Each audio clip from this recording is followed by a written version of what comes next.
Hello అండి, నేను Friday అయితే మేము గుంటూరు వెళ్ళాము.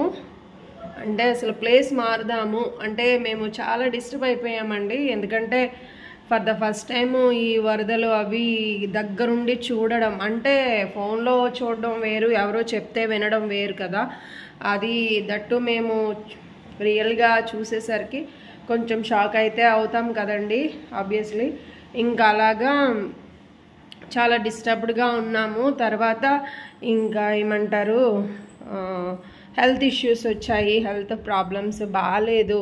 ఇంకా ఇవన్నీ కొంచెం చాలా ఇబ్బందిగా అనిపించింది. ఇంకా మా హస్బెండ్కి అయితే ఇంకా ఫీవర్ వస్తూనే ఉంది కంటిన్యూస్గా.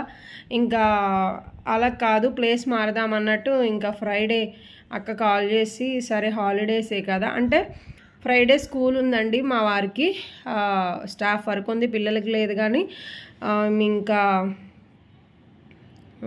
లీవ్ పెట్టేసుకున్నారు. ఎందుకంటే థర్స్డే ఆయనకి 104 ఫీవర్, హై ఫీవర్ అనమాట. అసలు కంట్రోల్ అవ్వలేదు సెలైన్ పెడితే తప్ప. ఇంకా అందుకని ఇంకా ఫ్రైడే ఇంట్లోనే ఉన్నారు. ఇంకా అలాగా డైలీ కాల్ చేస్తారు కదా అక్క వాళ్ళు, ఇంకా కాల్ చేసినప్పుడు ఇంట్లోనే ఉన్నామనంటే ఇంకా రమ్మంటే ఇంకా నేను ఇంకా రోజు కొంచెం ఎండ వచ్చేసరికి బెడ్షీట్స్ ఇవన్నీ ఫీవర్తో ఉన్నాం కదా, బొంతలు మొత్తం బెడ్షీట్స్ పిల్లోస్తో సహా మొత్తం అన్నీ మెషిన్కి వేసేసి అవన్నీ ఆరిపోయాక లంచ్ అది చేసేసి ఇంకా అక్కడ సర్దుకుని, అంటే 3 days ఉంటాం కదా అన్నట్టు ఇంకా వెళ్ళామండి. అయితే చిన్ను మా వారు నైట్ వచ్చేసారు, సండే ఈవినింగ్ వచ్చేసారు. నాకు చిన్న పని ఉండడం వల్ల నేనైతే ఆగి మండే లంచ్ అది చేసి ఇంకా వస్తూనే వెజిటబుల్స్ తెచ్చేసుకున్నాను అనమాట. ఎందుకంటే ఇంక ఇక్కడ వచ్చి వెళ్ళడం ఇక్కడ నాకు అంత ఐడియా లేదు, ఈయనే తీసుకురావాలి, మళ్ళీ ఈయన తెచ్చి వరకు నేను ఉండడం కాదని ఇంకా తీసుకొచ్చేసాను అనమాట. కూరగాయలు, కొన్ని ఫ్రూట్స్, కొన్ని అయితే ఈయన తీసుకొచ్చారు, మిగతాయి నేను తెచ్చేసాను అనమాట. చూద్దామండి. ఇగోండి కూరగాయలు కావాల్సిన వరకు తెచ్చేసాను. ఇవన్నీ కూరగాయలు అనమాట. పాపాయాస్ తీసుకున్నాను, ఇవి 2 మంచిదండి, పాపాయాస్ కూడా తినాలి. ఇది వచ్చేమో ఆకుకూర అనమాట. ఆకుకూర అంటే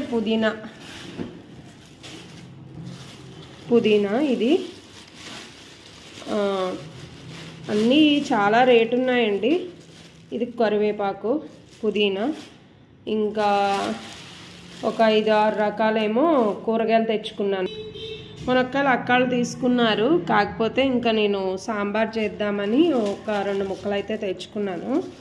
ఇవేమో ఫ్రూట్స్, ఏమంటే పాపాయాను యాపిల్స్ తీసుకున్నానండి.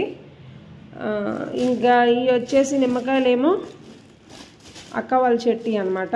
ఇప్పుడు నిమ్మకాయ ఒక్కొక్కటి 8 రూపాయలు అంటండి.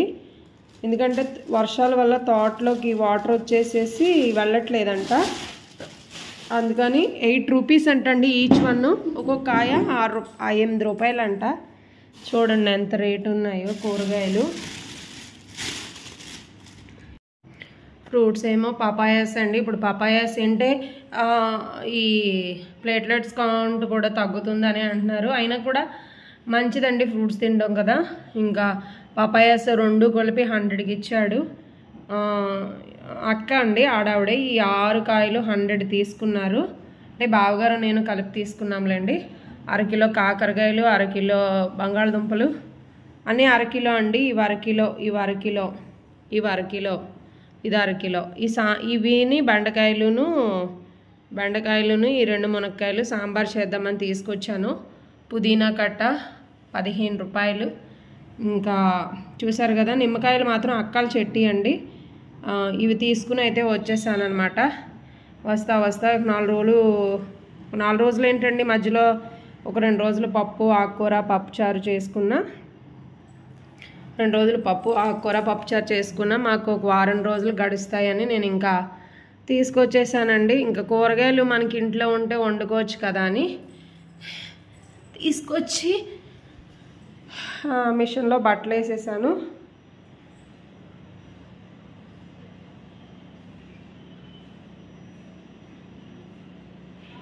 అంట్లు తోమాలండి. ఆడాళ్ళు లేకపోతే ఇంతే కదా, వాళ్ళకి రాదు కదా. ఇదంతా క్లీన్ చేసేసి చిన్నుకు హాట్ వాటర్ పెట్టాను. ఇంకా అంట్లన్నీ వేసేసుకున్నాను, తోమేయాలి. ఇంకా వీళ్ళు ఈ నైటు పొద్దున తీసిన బట్టలు కూడా మిషన్కి వేసేసాను అనమాట. ఇల్లంతా సర్దుకోవాలి. ఈయన తీసుకొచ్చినవి కొన్ని ఉన్నాయి, ఒక 2 యాపిల్స్ ఉన్నాయి, పోమా ఒక 5 ఉన్నాయి, బత్తాయిలు కూడా ఉన్నాయి. బత్తాయి జ్యూస్ కూడా చాలా మంచిదండి, తాగాలి. బెడ్షీట్స్ అన్నీ ఉతికేసి వెళ్ళానండి, ఇవన్నీ మార్చాలి. ఇంక ఊరి నుంచి వచ్చామంటే ఈ పని ఉంటుంది కదా, ఇంకా అట్లా అనమాట. ఒక్కొక్కటి చేసుకోవాలి. అందరూ చక్కగా బయట కూర్చొని మాట్లాడుకుంటున్నారు. ఓకే అండి, బాయ్.